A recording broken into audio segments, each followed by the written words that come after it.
Çiğren ağaç çiğ saklamalı.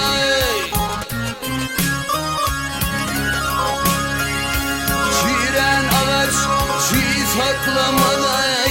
Bay hatun gece uğlamalı. Bay hatun gece uğlamalı.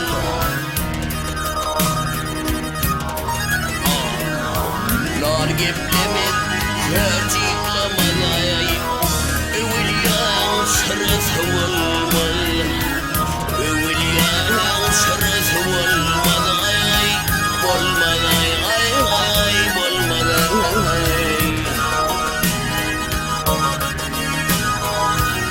Tilkiler tüsseden korkar.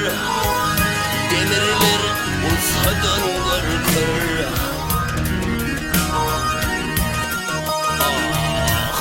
Canı sağ hasadan korkar. Acelin çaresi olmalı. Acelin çaresi olmalı. Ay olmalı. Ay olmalı.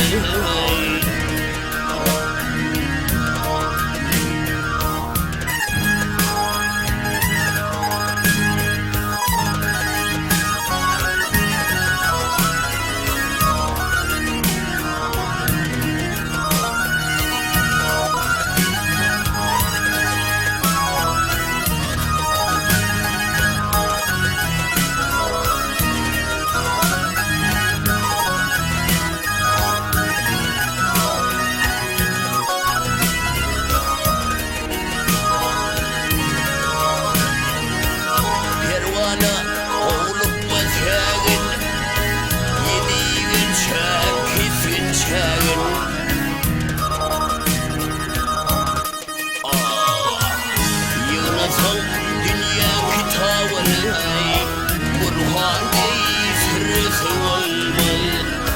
Burhani sırrısı olmalı. Ay olmalı. Ay olmalı.